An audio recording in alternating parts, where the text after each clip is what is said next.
سيد بدرية أحد الطيور المصرية المهاجرة إلى أمريكا منذ سنوات ليستقر في هوليوود، وحقق نجاحا كبيرا في مجال السينما الأمريكية.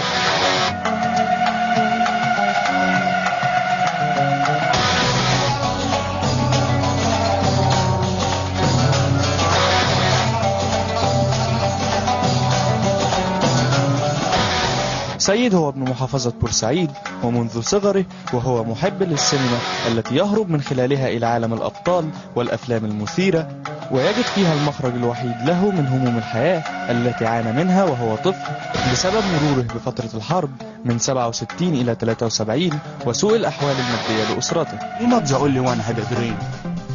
I had a dream too. You wanna be like Billy Jack, I wanna be like Omar الشريف. تلك الأحوال لم تمكن سيد من الحصول دراسيا إلا على الدبلوم، إلا أن حلم النجومية ظل يراوده حتى قرر السفر إلى أمريكا وراء حلمه. وفي أمريكا بدأ رحلة الكفاح، واستطاع أن يحصل على بعض الأدوار في أفلام أمريكية كبرى أمام كبار النجوم مثل Independence Day و Three Kings و The Insider.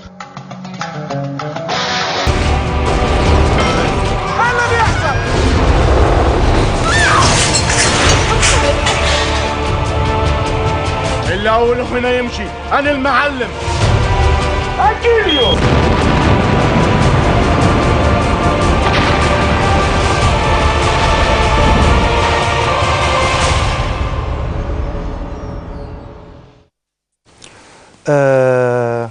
Independence Day، ستار جيت، وانا شخصيا معجب بفيلم ايرون مان جدا لانه فيه تكنولوجيا كتير.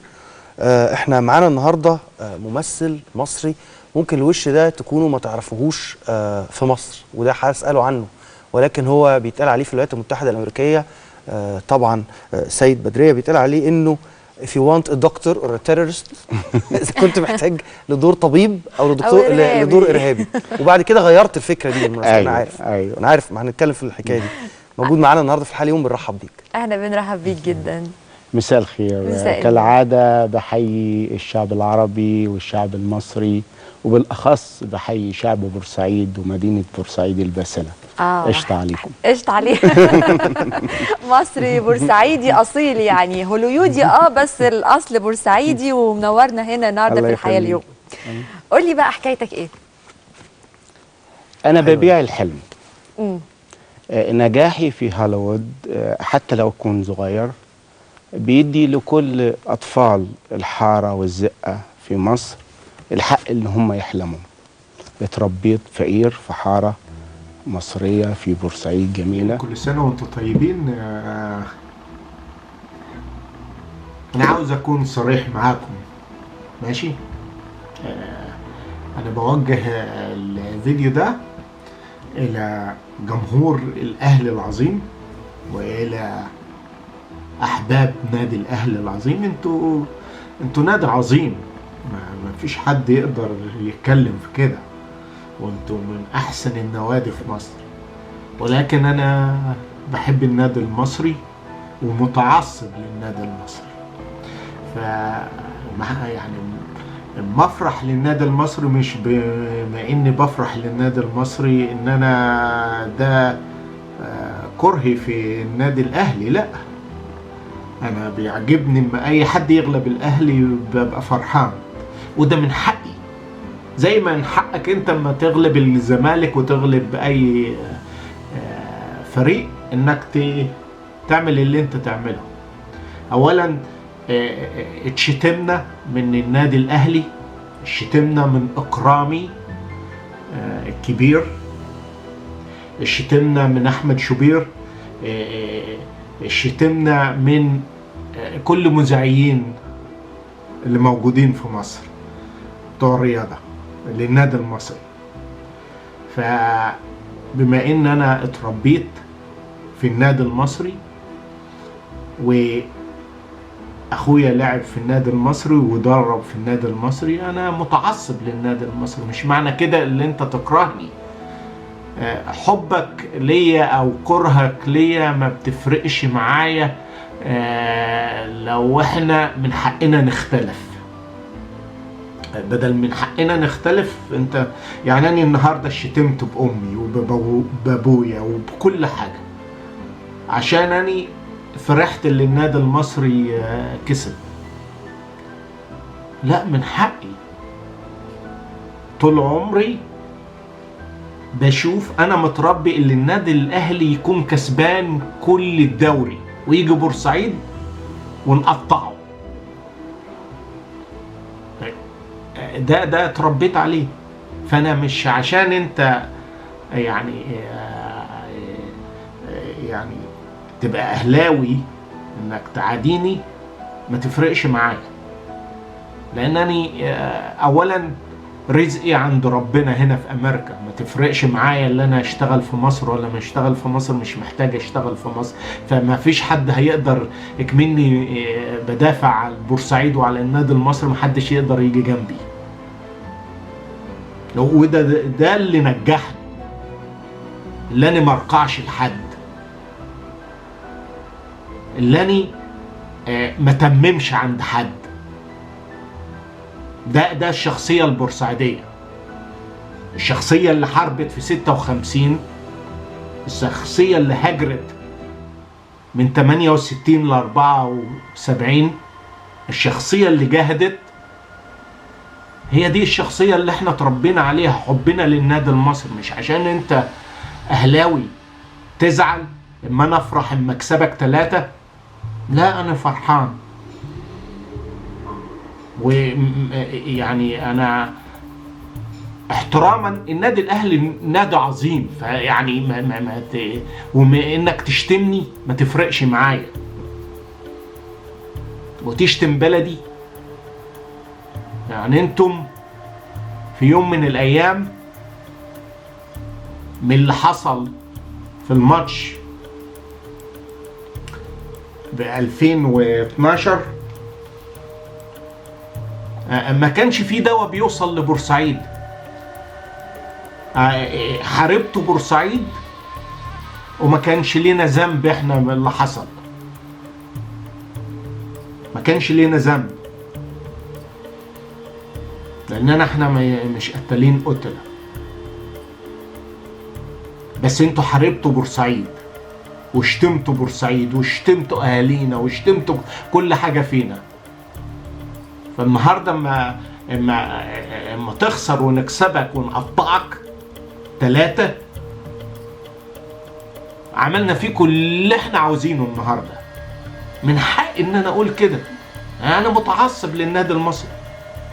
مش ده يقل من حب ليك ولا حبك ليا، لا. زي ما انت متعصب للنادي الاهلي من حقك. انت ما بتكسب الزمالك وبتكسب اي حاجه وبتتنطط في الدنيا، من حقك. مش نشتمك بامك. فما تفرقش معايا، لانني اعمل ايه في نفسي؟ انا شخصيه بورسعيديه. عجبك تحبني او تكرهني، انا شخصيه بورسعيديه اتربيت على كده، على حب البورسعيد والنادي المصري. يا جدعان، انتوا الحكام كلهم معاكم، هنضحك على بعض. 8 دقايق في 8 دقايق يتعاملوا بدل ضايع، هنضحك على بعض. انا مش زملكاوي، يعني انا مصراوي الاول، اسماعيلاوي تاني، بعد كده زملكاوي. ولو المنوفيه بتلعب ضد الاهلي انا هبقى مع المنوفيه. مش معنى كده اللي انا بكرهك، لا، معنى كده اللي انا متعصب للنادي المصري وبحب النادي المصري. وما تفرقش معايا ان اللي ماسكين السينما كلها في مصر والاذاعه والتلفزيون والصحافه انهم اهلاويه، ما تفرقش معايا، لان الحمد لله رزقي عند ربنا، والحمد لله نجاحي بره مصر. حتى لو نجحت شويه قد كده كان بره مصر. وانا بكلمك وبحترمك، فاحترم اللي انا يعني اختلافنا. من حقك تحب الاهلي، ومن حقك تدافع عن الاهلي، ومن حقك، بس مش معنى كده تشتم بورسعيد وتقول لك بلد البالة ما فيهاش رجاله واحنا وبور يهود والكلام من ده. هتشتمنا هنشتمك. يعني لما طلع اكرامي، واكرامي في سني، واكبر مني شويه، وشتم بورسعيد في التلفزيون. مش من حق ادافع؟ وشتم بورسعيد، شتم بلدي واهلي. يعني نتعلم اللي احنا نبقى صادقين مع نفسنا. انتوا نادي عظيم، نادي الاهلي نادي عظيم، ده ما فيش اختلاف فيه ده. بس احنا لما نكسبك ونمرمط بيك الارض من حقنا نفرح يا اخي، وما تخلينيش اخبي دي. لانك انت اما بتكسبني وتكسب الزمالك 6 بتعمل اللي انت عاوزه، وبتبهدل الزمالك وبتبهدل الاسماعيلي وبتبهدل المصري اما بتكسبنا. من حقك، خلاص بقى من حقنا برضه نفرح. انتوا اخدتوا مننا كل حاجة، اخدتوا مننا المنطقة الحرة، سيبوا لنا الكورة شوية يعني مفيش حاجة، فرحونا شوية.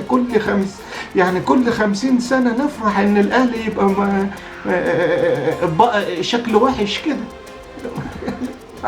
سيبوا لنا حتة شوية يا جدعان، يعني احنا بنمسككم ونقطعكم يعني مش كل مرة كل 10 سنين. يعني انا فاكر في حاجة و70 في اواخر السبعينات ايام الخطيب، اما الاهلي كان اهلي بجد كده، تقعد تتفرج عليه بقى كان اهلي، وتتفرج على الخطيب وهو بيمسك الكورة بتاع كل يعني انا بموت في الخطيب. وحبيت ابو تريكة لانه فكرني بالخطيب. الاهلي كان كاسب الدوري كل الماتشات الا جه بورسعيد، السنجق رفع الكورة، مسعد نور حط واحدة في إكرامي، وبعدها سنة باين حط واحدة في ثابت البطل. فاحنا متعودين ان الاهلي يبقى مكسر الدنيا ويجي عندنا ببورسعيد، واحنا ما لعبناش النهارده ببورسعيد، احنا لعبنا عندكم في حتتكم. ماشي؟ من حقنا نختلف مع بعض، اتعلموا اللي احنا نختلف مع بعض من غير ما نشتم بعض. السيد بدرية ابن مدينة بورسعيد الباسلة، وافتخر بحبي للنادي المصري.